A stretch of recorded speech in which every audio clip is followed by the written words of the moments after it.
Hello बेटा, ਅਸੀਂ ਗੱਲ ਕਰਨੀ ਹੈ ਪਹਿਲਾ ਯੂਨਿਟ ਮੈਟਲ ਲਾਈਗਨ ਬੌਂਡਿੰਗ ਇਨ ਟ੍ਰਾਂਜੀਸ਼ਨ ਮੈਟਲ ਕੰਪਲੈਕਸਿਸ। ਇਹਦੇ ਵਿੱਚ ਬੇਟਾ ਮੈਂ ਥੋੜਾ ਜਿਹਾ ਤੁਹਾਨੂੰ ਦੱਸਣਾ ਕਿ ਜਿਹੜਾ ਹੈ ਬਰਨਰਸ ਕੋਆਰਡੀਨੇਸ਼ਨ ਥਿਊਰੀ ਹੈ ਨਾ, ਬਰਨਰਸ ਨੇ ਦਿੱਤੀ ਸੀ, ਐਲਫਰਡ ਬਰਨਰ ਨੇ, he got Nobel prize for that. So ਬੇਟਾ ਉਹਦੇ ਵਿੱਚ ਸਾਨੂੰ ਪਹਿਲਾਂ ਪਤਾ ਹੋਣਾ ਚਾਹੀਦਾ ਵਟ ਆਰ ਲਾਈਗਨਸ। ਲਾਈਗਨਸ ਕੀ ਹੁੰਦੇ ਆ? Neutral having lone pair of electron on the more electron active atom which has the tendency to form the coordinate bond with the electron deficient metal.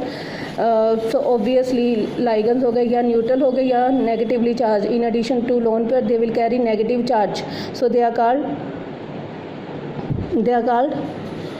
Ligands. ठीक है, वाटर हो गया, अमोनीया हो गया, hydroxide OH negative, so on. So इत्थे बेटा आप गल करनी है कि transition metal, transition mean change, d block elements जिन्हां विच पेनल्टीमेट शैल च इलैक्ट्रॉन फिल होंदा है। ट्रांजिशन मैटल्स क्यों कहने डी ब्लॉक एलीमेंट्स नूं? Because they are generally metal, because they show change in character from metal to non metal, but they are predominantly metals. ठीक है जी। हुण इत्थे फर्स्ट और सैकेंड ग्रुप जे पीरियोडिक टेबल देखिए तो आ नीचे मैं लेंथेनाइट एक्टिनाइट अगर शो करदा, इत्थे की है आप फर्स्ट और सैकेंड ग्रुप इहदे विच एस ऑर्बिटल फिल होना। एस ऑर्बिटल दे विच 2 इलैक्ट्रॉन हुंदे, 2 इलैक्ट्रॉन हो सकदा विद मैक्सिमम 2 इलैक्ट्रॉन हो सकते विद ऑपोजिट स्पिन। तो एट ए टाइम एक एलीमेंट दे विच एक इलैक्ट्रॉन फिल होना। तो ओबवियसली फर्स्ट ग्रुप दे विच S1 जनरल इलैक्ट्रॉनिक कन्फिगरेशन नहीं है, NS1, दूजे दे विच NS2 फुली फिल्ड होगा। They are 100% metallic. बिल्कुल राइट ते चले जाइए पीरियोडिक टेबल दे, तो 13, 14, 15, 16, 17, 18 ग्रुप इन्हां विच P orbital principal quantum number दा फिल होएगा वैलेंस शैल दा, क्योंकि P दे विच 3 P ऑर्बिटल होंदे, टोटल 6 इलैक्ट्रॉन फिल होने आ। तो एट ए टाइम एक एलीमेंट दे विच दे एटम दे विच एक इलैक्ट्रॉन फिल होना और P दे विच जाना। So they are P block element, they are generally non metals. हुण बेटा in between S and P block elements की ने D ब्लॉक एलीमेंट्स जिन्हां दे विच electrons are filled in the penultimate N-1 penultimate shell D orbital दे विच electron fill होंदे, जिद्दां कि first transition series, second transition series, third transition series, जिन्हां विच इलैक्ट्रॉन जिहड़े आ D ऑर्बिटल च D5 ऑर्बिटल होंदे आ, D-जनरेट जिन्हां दे विच टोटल 5 दे विच टोटल इलैक्ट्रॉन कितने फिल हो गए? 10। सो 10 एलीमेंट्स हो गए फर्स्ट ट्रांजिशन सीरीज दे विच, जिद्दां स्कैंडियम 21 तो लैके जिंक 30 तक। इन्हां विच 3D ऑर्बिटल पेनल्टीमेट शैल दा फिल होएगा, तो वैलेंस शैल जिहड़ा 4s होएगा, वैलेंस शैल S होएगा। सो इन दिस वे तुसीं देखदे it is lying in between, it is sandwich, D orbitals are in D electrons are in sandwich between S and P orbital. So they are showing change from metallic character to non-metallic character, but predominantly they will show the metal character, so that's why they are transition metals. So transition metals have very good tendency to form coordination compounds or complexes। क्यों coordination compound बनाने की tendency है इन्हां दी, उन्होंने आप explain कर देंगे कि क्यों tendency है। transition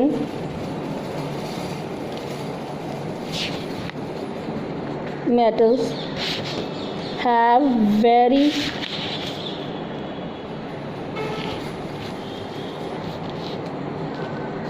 good tendency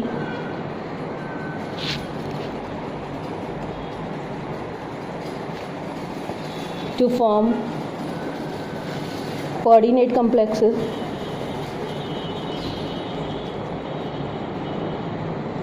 or compounds because of the availability of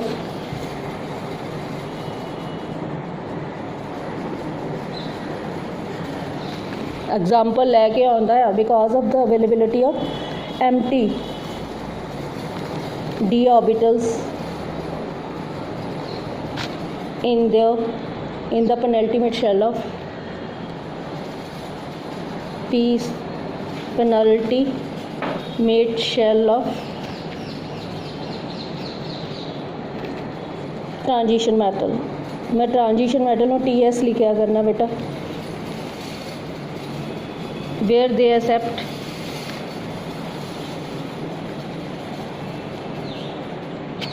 electrons from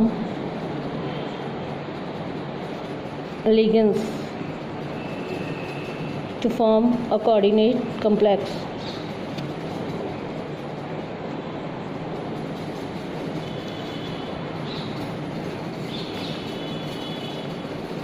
ठीक है जी, दोबारा देख लीजिए क्यों ट्रांजिशन मेटल्स जिहड़े have very good tendency to form coordinate complexes or compounds because of the availability of empty d orbitals in the penultimate shell of transition metals where they accept electrons from ligands to form a coordinate complex through coordinate bond.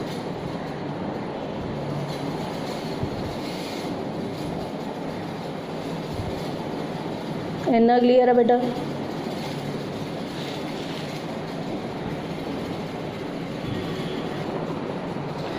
Though many attempts were made by different workers to explain the bonding and structure of coordinate complexes ਵਿੱਚ metal ਔਰ ਲਾਈਗੈਂਡ ਦੇ ਵਿਚਲੀ bonding ਔਰ structure ਨੂੰ explain ਕਰਨ ਲਈ ਕਾਫੀ ਸਾਰੀਆਂ attempts ਕੀਤੀਆਂ ਗਈਆਂ।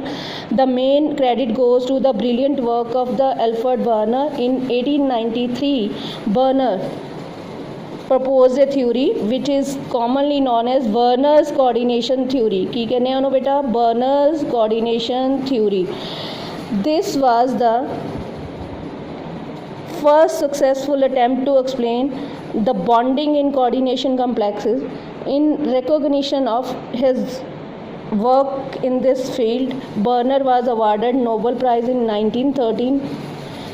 He explained the bonding in these coordinate complexes on the basis of two type of balances ਕਿਹੜੀਆਂ ਕੀਤੀਆਂ of the metal, that is primary valency corresponding to the oxidation state and the secondary valency corresponding to the coordination number। So secondary valency or coordination number of metal determine the stereochemistry, geometry, shape of the complexes। बेटा ਇੱਥੇ ਆਪਾਂ अगर ਗੱਲ करिए coordination chemistry ਦੇ ਵਿੱਚ ਆਪਾਂ ਕਹਿੰਦੇ ਆ Werner according to Werner's theory, Werner's coordination theory sorry, metal having two type of valency, primary valency, secondary valency।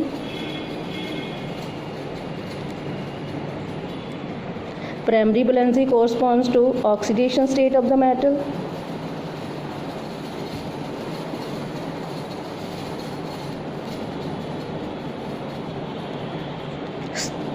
secondary valency corresponds to coordination number,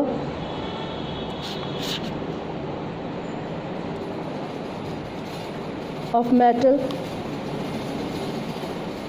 ਨਾ बेटा प्राइमरी वैलेंसी ऑक्सीडेशन स्टेट की गल करिए तो हम सारिया चीज़ां पता होनिया चाहिए। What is oxidation state of A metal?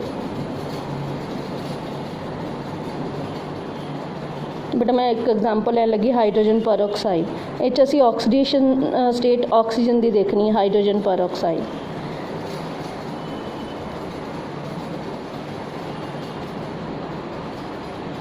बेटा हिस्टोलिटिकली ये रिमूव करता, एरो हैड इधर मूव कर गया, H पॉजिटिव निकल गया, साढ़े को आ गया हाइड्रो परऑक्साइड पूरे दे चार्ज -1। फिर हाइड्रोजन असी ਜਿਹੜਾ एक स्पीसी ਦੇ ਵਿੱਚ ਜਿਹੜੇ ਐਟਮ ਦਾ ਕਿ ਜਿਹੜੇ ਮੈਟਲ ਦਾ ਜਾਂ ਨॉन ਮੈਟਲ ਦਾ ਅਸੀਂ ਆਕਸੀਡੇਸ਼ਨ ਨੰਬਰ ਦੇਖਣਾ, ਅਸੀਂ ਉਹਦਾ ਕੀ ਕਰਾਂਗੇ, ਉਹਦੇ ਨਾਲ ਜਿਹੜੇ ਲੱਗੇ ਐਟਮ ਜਾਂ ਗਰੁੱਪ ਆਫ ਐਟਮ ਨੂੰ ਰਿਮੂਵ ਕਰ ਦਾਂਗੇ ਔਰ ਰਿਮੂਵ ਕਰਦੇ ਜਾਵਾਂਗੇ। ਅਲਟੀਮੇਟਲੀ ਨੈਟ ਚਾਰਜ ਜਿਹੜਾ ਆਏਗਾ that is called the oxidation state of that स्पीसी।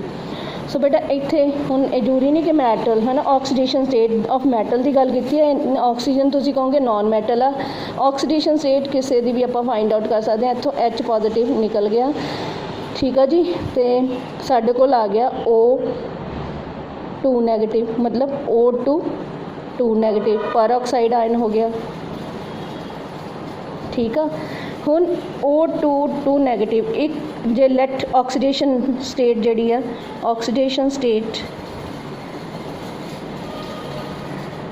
Of oxygen BX, तो किन्ने एटम है स्पीसी दे विच 2x is equal to total charge कितना -2, x comes out to be -2/2 comes out to be -1, so oxygen ते peroxide ते -1 charge है। Clear आ? So what is oxidation state हम define कर सकते हैं, it is the net charge oxidation state of any स्पीसी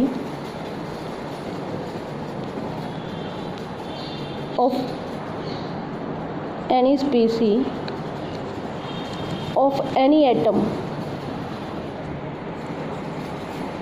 in a molecule जिदा hydrogen peroxide लिया या ion is equal to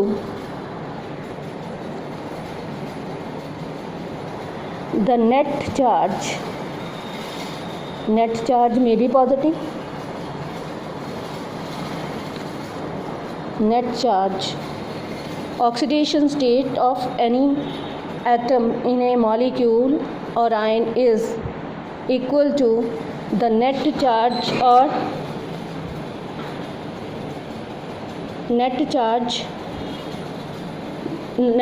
may be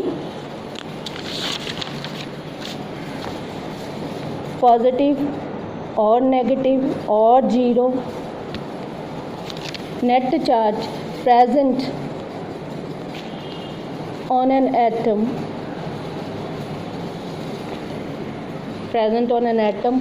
or ion on that atom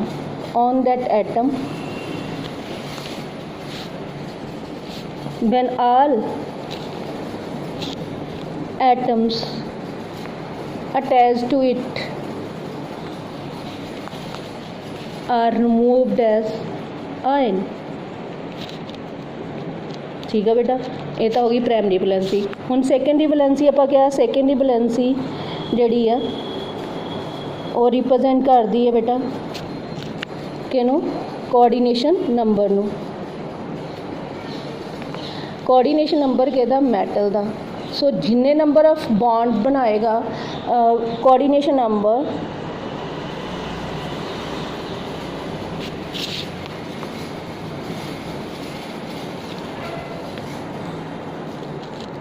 of a metal in a coordinate complex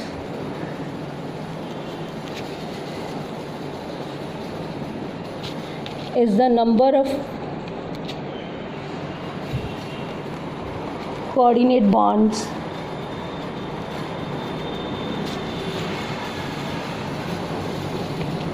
made by ligands with the transition metal or ion, clear है बेटा। so what is coordination number of a metal in a coordinate complex is the number of coordinate bonds made by ligands with transition metal or ion। इन्ना clear है बेटा। बेटा coordination number सानू दसदा, coordination number किसी भी transition metal दा और आयन दा, ट्रांजिशन मैटल एटम और आयन दा इन a coordinate complex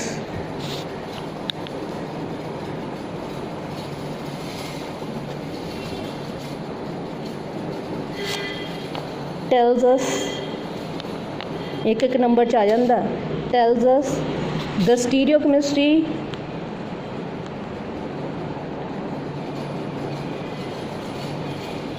geometry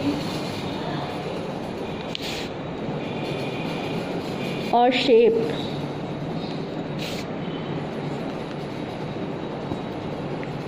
of a coordinate compound। coordination number of transition metal atom or ion in a coordinate complex tells us about the stereochemistry, geometry, shape of a coordinate complex। for example, अगर coordination number Cn is coordination number of transition metal atom or ion 6, its geometry, stereochemistry is octahedral. ਇਹ ਮੁਲਿਕਨ symbol ਆ OH, ਮੁਲਿਕਨ ਬੜਾ message ਕਰਦੇ ਆ ਮੁਲਿਕਨ symbol octahedral। जे coordination number किसी transition metal atom और ion का 4 आ तो 2 पॉसिबिलिटीज़ आ, ज्योमेट्री स्क्वायर प्लेन भी हो सकती है या फिर टेट्राहेड्रल भी हो सकती है। टेट्राहेड्रल क्लीयर बेटा। ਹੁਣ ਬੇਟਾ ਇੱਥੋਂ ਆਪਾਂ ਚੱਲ ਰਹੇ ਹਾਂ ਕਿ ਕੋਆਰਡੀਨੇਸ਼ਨ ਦਾ ਸੈਕੰਡਰੀ ਵੈਲੈਂਸੀ और coordination number determine the stereochemistry geometry shape of the complexes। however the Werner's assumptions, Werner ने जो assume किया सी कल्पना की सी were not based on theoretical justification। Werner ने जो assumptions कीतियां सी they are not based on theoretical justification। theoretical touch भी देना हुंदा बेटा, जे तुसीं practically find out कर लिया तो theoretical touch देना, जे theoretically find out कर लिया तो practically उन्होंने find out करना, ਤਾਂ ਹੀ ਉਹ law ਬਣਦਾ ਹੈ। and the scientists started making attempts to find basis of bonding in these complexes। so क्योंकि theoretical justification नहीं सी तो फिर होर साइंटिस्ट ने ट्राई किया to find the basis of bonding की होर basis हो सकता bonding in these coordinate complexes। first attempt in this regard was made by Sidgwick कि बॉन्डिंग मैटल लाइगन बॉन्डिंग की होएगी कोऑर्डिनेशन कंपलैक्स दे विच ओहदे लई first attempt was made by Sidgwick with who extended the Lewis theory of electron pair bond formation.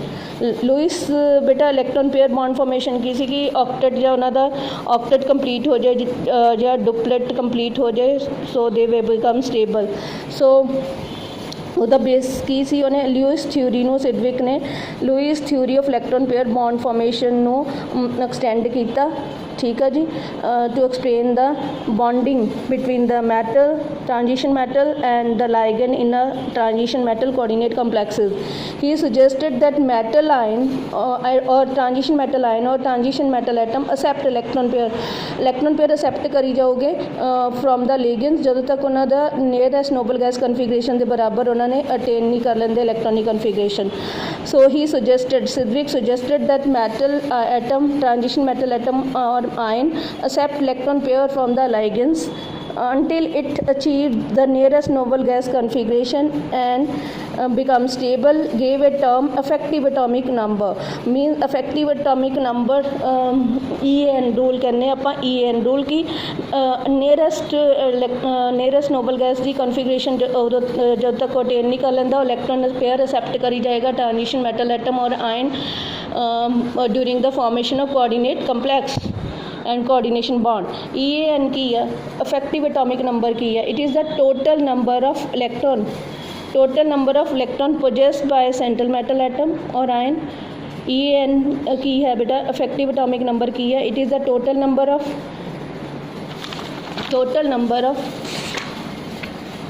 बेटा example ही ले लिए EN है ना, क्रोमियम स्क्वायर ब्रैकेट स्टार्ट। ठीक है जी,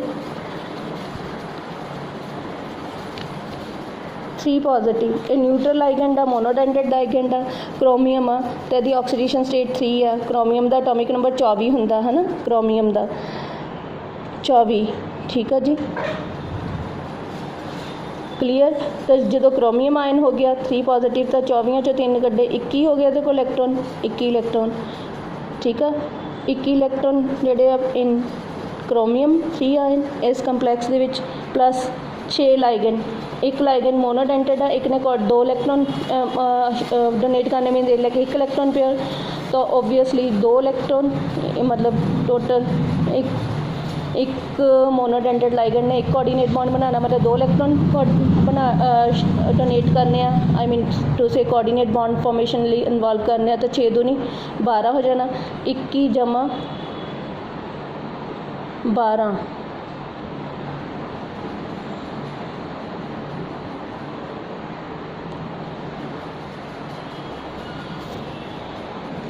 बेटा ये नहीं फॉलो कर रही 2 ਤੇ 33 इलेक्ट्रॉन्स ਆ, ਇਹ नहीं फॉलो कर रहा EAN रूल। सो अदरवाइज ये स्टेबल ही होएगा, बट EAN रूल नहीं फॉलो कर रहा। मैं EAN रूल की गल करनी है, तो मैं एग्जांपल हुण लैन लगी हाँ कोबाल्ट की।